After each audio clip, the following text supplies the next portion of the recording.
আসসালামু আলাইকুম সামিম ভাই, কি অবস্থা? ওয়ালাইকুম সালাম, ভালো। কি করতেছেন? ওই বাদাম ক্ষেত দেখতাছি, কি ও, অবস্থা?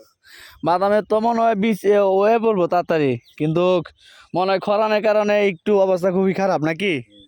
তো একটু বলেন তো, এটা লাগাইতে কি অবস্থা, কতদিন লাগবো? বাদাম লাগাইছি, বাদাম হইব, বাদাম হইলে মনে করেন কি বৃষ্টির কারণে বাদাম ইয়ে হইতেছে আর কি। বৃষ্টিটা হইলে মনে হচ্ছে তাড়াতাড়ি বৃষ্টিটা বাদামটা একটু বেশি ভালো হইতো মনে হয়। একটু বেশি ভালো হইব, বাদাম বৃষ্টি হলে আল্লাহর কাছে দোয়া করেন যে বৃষ্টি হলে ভালো বাদাম পাইবেন। বাদাম পাইলে মনে করেন আপনাদের বাদামের দাওয়াত রইল। হ্যাঁ, এই বাদামগুলি মনে করেন বৃষ্টির কারণে ইয়ে হয়ে রয়েছে আর কি, ওই যে গাছগুলো একটু মরার মতো ভাব হয়ে রয়েছে, কিন্তু বৃষ্টিটা হইলে একটু মনে হয় আরেকটু পাকাপোক্ত হইতো। জর্জরা হয়ে যাইব। হ্যাঁ, বাদাম অতি তাড়াতাড়ি হ্যাঁ হইব। যাক, তো ভাই আপনারা যারা লাইনে আছেন সবাই দোয়া করেন একটা বৃষ্টি যেন তাড়াতাড়ি হইতো, আমার সামিম ভাইয়ের বাদাম ক্ষেতটা যেন খুব ভালো হয়, এবং বাদাম ভালো হইলে সামিম ভাই যেন আপনারা কিছু বাদাম দিতে পারে, অন্তত একটা বাদাম খাইতে পারি।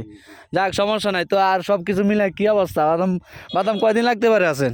বাদাম আর এই মাসের কানে লাগবে। মাসে কানের পরে বাদাম তুলতে পারবে? বাদাম তুলতে পারবো, বাদামের দাওয়াত রইল সবার জন্য। আর অত্র এলাকা পুরাটাই তো বাদাম বাগান না? হ্যাঁ, পুরো বাদাম, এই যে দেখেন, ও চতুর্দিকে যা আছে পুরা বাদাম। সব বাদাম। এই বাদাম শুধু এই এলাকা কভার করে না, প্রায় মনে হয় এত এলাকা থেকে কভার করে ঢাকা পর্যন্ত চলে যায় এই বাদামগুলা, না? সারা বাংলাদেশ।